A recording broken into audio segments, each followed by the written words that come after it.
काशी सब नौजवानों की होगी परी।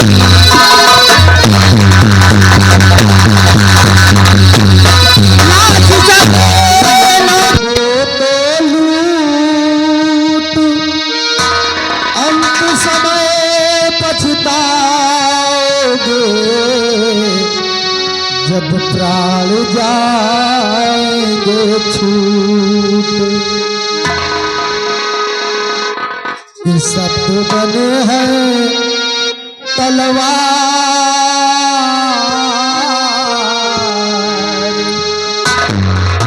ये शब्द बने हैं तलवार, भजन तोहरी ढाल बनी।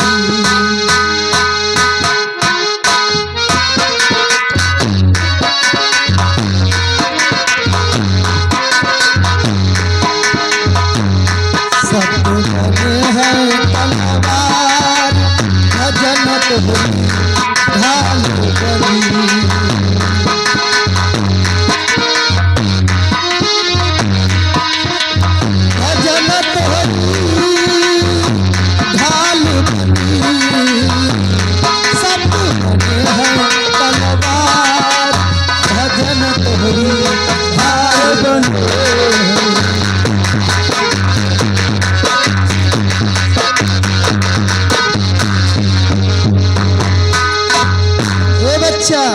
जी गुरुजी, आगे की भजन की लाइन क्या है? आगे की लाइन क्या कहे? सास कुमारी बहुलर कौरी ननद हरे राखार, सास कुमारी बहुलर कौरी ननन हरे राखार।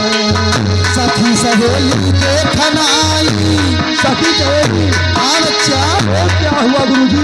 सखी सहेली देखन आई, वो बड़ा भार जाए, भजन तोहरी ढाल बनी।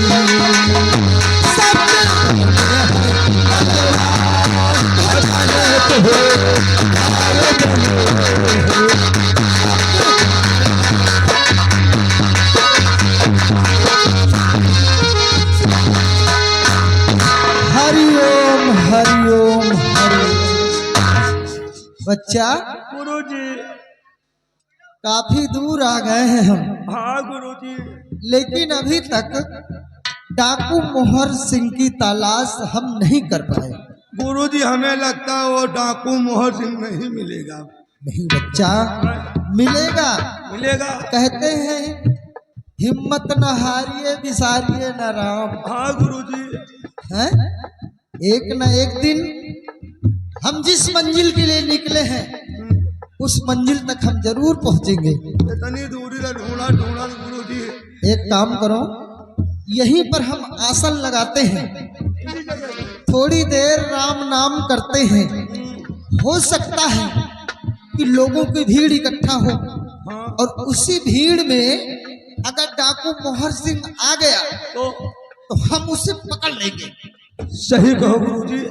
आइए यहीं पे आसन लगाते हैं, लोग बाग देखेंगे, कहेंगे यहाँ पे संत लोग महात्मा लोग आए हैं। हाँ, और अगर वो डाकू भी देखेगा तो सोचेगा कि चलें आज बाबा जी से हाथ बिछवाएंगे कि कौन से गांव में जाए डाका डालें, काफी सोना चांदी काफी रुपया मिले। ठीक कह रहे हैं। वो हमसे तुमसे पूछने जरूर इसलिए ये पकड़ो त्रिशूल और इसी जगह काट दो इसको।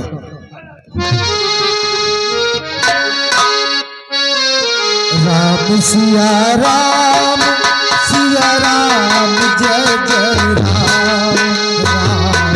राम राम सिया राम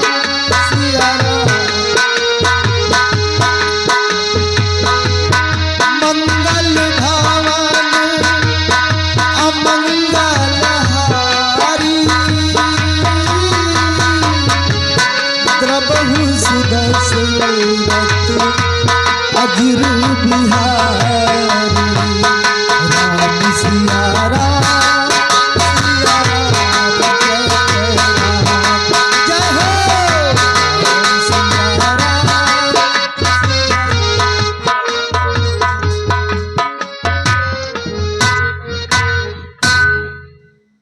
तारागढ़ अभी दूर है, तारागढ़ अभी दूर है, लेकिन प्यास के मारे ऐसा लगता है कि जैसे जान निकल जाएगी। बड़ी देर से ढूंढता आ रहा हूं कि कहीं पानी मिल जाए, लेकिन पानी है कमबख्त, नजर ही नहीं आ रहा। चले थोड़ी दूर और करते हैं आगे।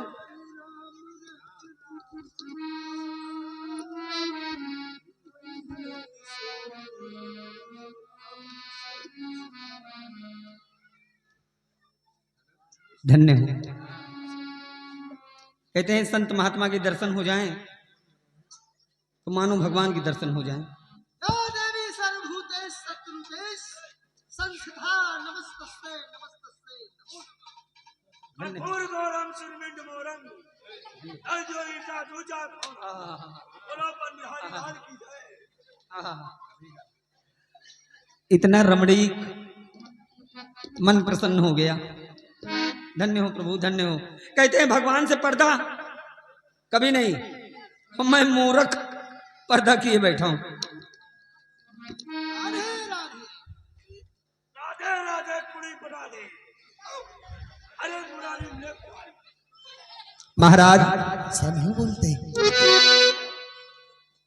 बोलिए बेटा बोलिए। एक बात कहना चाहता हूं महाराज, सुनिए। नतमस्तक मेरा झुका, नतमस्तक मेरा झुका, लगा के आया आस। पानी मुझको दो मिला कि मुझे लगी है भारी प्यास। बच्चा प्यासे हो, जंगल में पानी ढूंढ रहे हो, जी महाराज। घबराओ नहीं। अरे हम संत महात्मा हैं, हमारा ये धर्म है लोगों के प्राणों को बचाना। आशीर्वाद मेरा तुम्हें बेटा, भगवान बड़ा प्रबल है। और पानी पीकर प्यास बुझाओ, धरा कमंडल जल है। हाँ बच्चा, थोड़ा पानी है, पी लो बच्चा, जिसमें जान में जान आ जाए तुम्हारे। जी महाराज। चेला, ये नौजवान प्यासा है, एक काम करो, थोड़ा सा पानी पिला दो। क्यों? ये पानी नहीं पिलाएंगे। फिर कौन सा पानी पिलाओगे? गुरुजी कहा था टोटी वाला पिला दे। टोटी वाला? अरे यहाँ जंगल में कहाँ टोटी का पानी मिलेगा? क्या पानी है? क्या? ओ ये पूजा पाठ का पानी है। अच्छा, आदमी कौन बिरादर है, कौन जाता है। जब पानी न छो गए, कमंडल छो गए, एक डब्बा वाला पानी पिला दे। चेला, भगवान के बनाए इंसान होते हैं, और फिर हम तो साधु संत हैं, हमें जात बिरादरी से मतलब नहीं रखना है। पिला दो पानी बेटा, पिला दो। पानी पियोगे बेटा? जी महाराज। कौन बिरादर हो?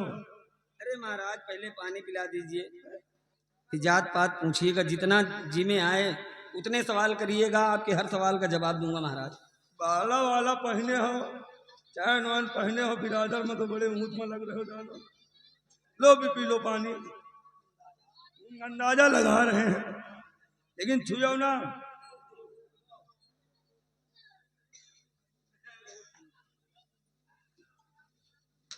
आराम से पिलाओ बेटा। अरे बच्चा, हाँ गुरुजी।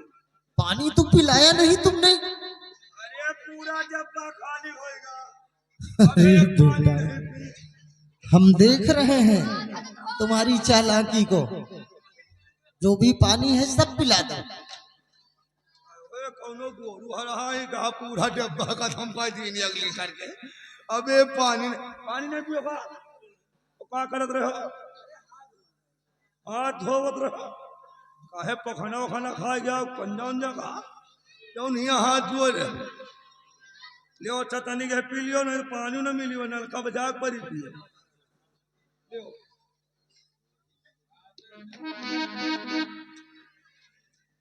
आओ पी हो। रोटी का पानी खत्म।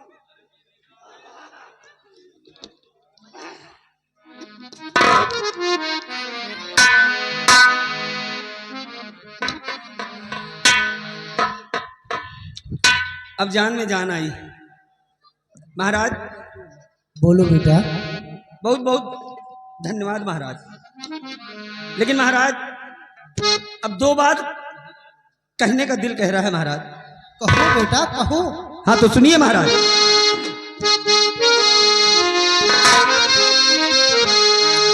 पिला पानी बचाई जान,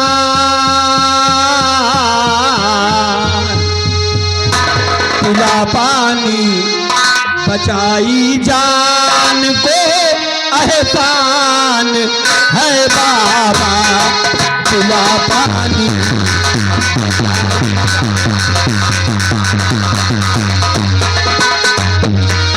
पिला पानी बचाई जान को एहसान है बाबा, पिला पानी बचाई जान को एहसान है बाबा, और नहीं उपकार को भूलूं,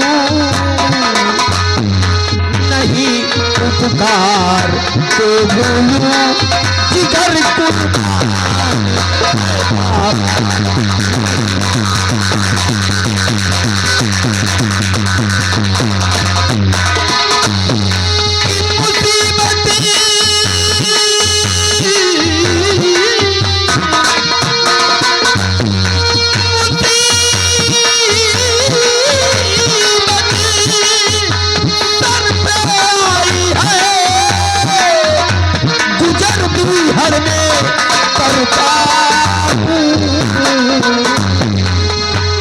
और करूं मैं देश की सेवा, हाँ बोला, करूं मैं देश की सेवा, हर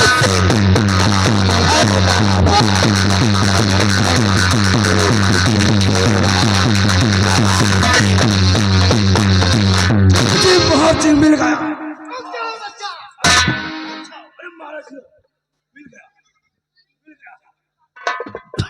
डाकू मोहर सिंह अपने आप को डाकू मोहर सिंह बतला रहा है, लेकिन इसकी शक्ल तो किसी और की है।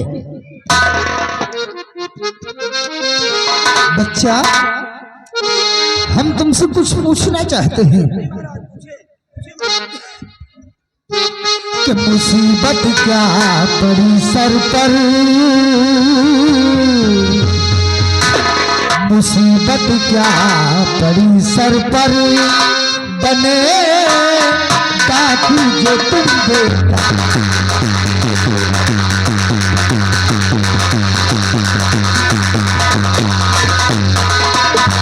मुसीबत क्या पड़ी सर पर, बने डाकू जो तुम बेटा, और कहाँ के रहने वाले हो, कहाँ के रहने वाले हो, किसन किसके हो तुम बेटा।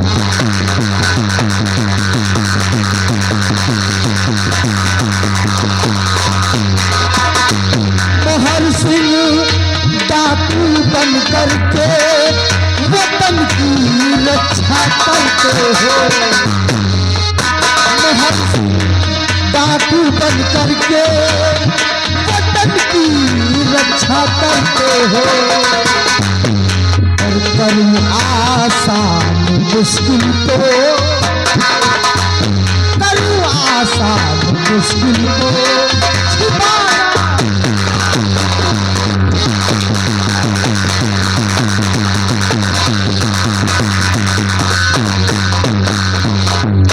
क्या कहा? अपना नाम डाकू मोहर सिंह बता रहे हो? हाँ महाराज। शक्ल तो किसी और की लग रही है। देखो झूठ मत बोलो, क्योंकि हम साधु संत हैं, हमसे कोई बात छिपी नहीं है बेटा। हाँ महाराज सही कह रहे हैं आप। सच्चाई क्या है जाहिर? भला भगवान से कोई बात छुप सकती है? ठीक पहचाना आपने महाराज। मैं डाकू मोहर सिंह तो बाद में बना, लेकिन दरअसल महाराज मैं रतनगढ़ का रहने वाला महाराज रतन सेन का बेटा अमर सेन हूँ। हाँ महाराज, मेरे डाकू बनने के पीछे बड़ी लंबी कहानी है, जो तारागढ़ में सिर्फ मैं जानता हूँ, या तो एक इंसान और है वो जानता है, या तो दो और थे हाँ। वो जानते थे। बेटा हम्म। आपका नाम अमरसेन है और आप तारागढ़ के महाराज रत्नसेन के इकलौते बेटे? अमर सेन। बेटा रत्नसेन महाराज के और तुम हो बेटा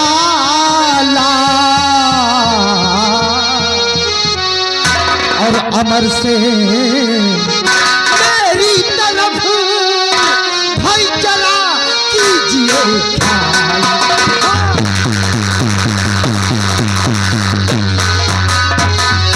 तारागढ़ राज का मैं हूँ सेनापति,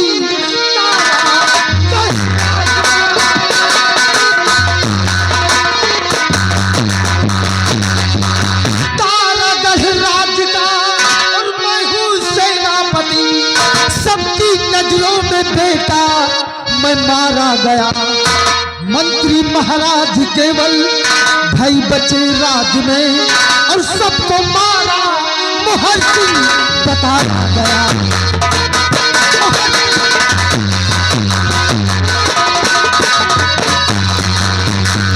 मैं कोई और नहीं बल्कि तारागढ़ का सेनापति चंद्रराज हूं। कत्ल के ऊपर कत्ल होते गए तारागढ़ राज के अंदर। दुश्मन को ढूंढने के लिए, पता लगाने के लिए हमने अपना भेष साधु का बनाया है। तुम अपने आप को डाकू मोहर सिंह बतला रहे हो? सेनापति जी, आपके कहने का मतलब कि जितने भी कत्ल ये तारागढ़ में हुए हैं उन सभी का कातिल मोहर सिंह है? मोहर सिंह? अरे नहीं सेनापति जी, भला मैं किसी को क्यों मारूंगा? मेरी किसी से दुश्मनी नहीं है। मेरा दुश्मन है तो खाली बस एक, और वो है बलबीर सिंह। हाँ सेनापति जी, अब मिले हो तो अब तुमसे तो बताऊंगा ही। सुन लीजिए कि कहानी क्या है और मैं डाकू क्यों बना। क्यों बने हैं? सेनापति जी, इस कहानी की शुरुआत उस समय हुई जब मेरा जन्म हुआ। तुम्हारा जन्म? हाँ सेनापति जी, इधर मेरा जन्म हुआ, उधर बलबीर का बेटा प्रकाश ने भी जन्म लिया। हम दोनों एक साथ जन्म लिए। मेरे पिताजी ने एक दिन कहा कि जाओ बलबीर हमारे बेटे युवराज को लेकर आओ। बलबीर गया मुझे लाने के लिए, लेकर आया, लेकिन रास्ते में उसकी नीयत बदल गई सेनापति जी। कैसी नीयत? नीयत यही कि वो मुझे ले जाकर अपनी पत्नी की गोद में डाल दिया और अपना बेटा उठाया और ले जाकर महारानी की गोद में डाल दिया। बस इस लालच में कि एक दिन वक्त आएगा तो उसका बेटा तारागढ़ का महाराज बन जाएगा। लेकिन बलबीर सिंह की पत्नी धन्य है मां और धन्य है उसकी ममता। ममता कहाँ रुकती है सेनापति जी? और ममता के वश में बलबीर सिंह की पत्नी ने मौका पाकर महारानी की गोद से अपना बच्चा लेकर आई और महारानी का बच्चा महारानी की गोद में छोड़ आई। लेकिन ये बात बलबीर सिंह को नहीं मालूम थी। वो तो यही जानता था कि उसके घर में जो पल रहा है वो उसका बेटा नहीं बल्कि महाराज का बेटा है। एक दिन मौका पाकर वो अपने बेटे को जंगल में ले गया और महाराज का बेटा समझकर उसी जंगल में बड़ी निर्दयता के साथ उसने अपने बेटे का अपने हाथों से कत्ल कर दिया। पीछे पीछे जब बलबीर सिंह की पत्नी आई और बलबीर सिंह से सारा राज जाहिर किया तो क्रोध में आकर उसने अपनी पत्नी को भी मौत के घाट उतार दिया। हाँ सेनापति जी, और मरते मरते प्रकाश ने मुझसे सब कुछ बताया कि ये सब उसके बाप ने किया है और वो शमशीर लेकर राजमहल की तरफ गया है मेरा कत्ल करने के लिए। इसलिए प्रकाश ने कहा कि अमर तुम यहां से भाग जाओ, अगर बलबीर सिंह तुझे मिल गया तो तुम्हें मार डालेगा। इसलिए मैं अपनी जान बचाकर तारागढ़ छोड़कर भाग गया और डाकू मोहर सिंह बन गया। समझ गए। फितरत की चाल को अब हम समझ गए। वाह बलबीर सिंह, इतना बड़ा चाल। सेनापति जी, सिपाही, हमने सुना है कि तुम्हारी बहन का कत्ल हो गया। ठीक सुना है तुमने। तो क्या कातिल का पता चला? कातिल का तो पता नहीं चला, लेकिन अब हम जरूर कातिल को ढूंढ निकालेंगे। हाँ मेरे साथ चलते हैं तारागढ़ और सबसे पहले बलबीर सिंह से निपटते हैं।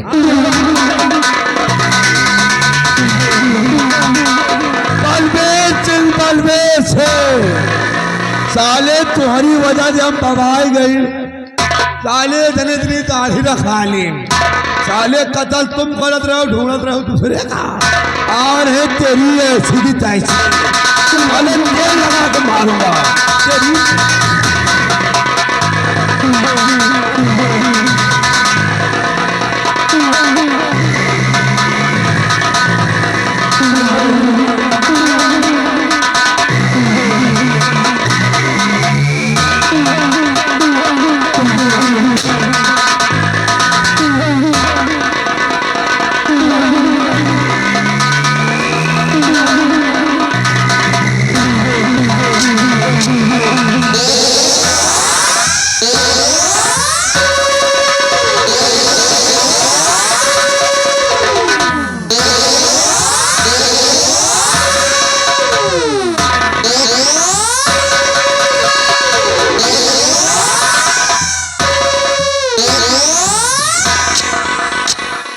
हम है मंत्री बिहारी सिंह।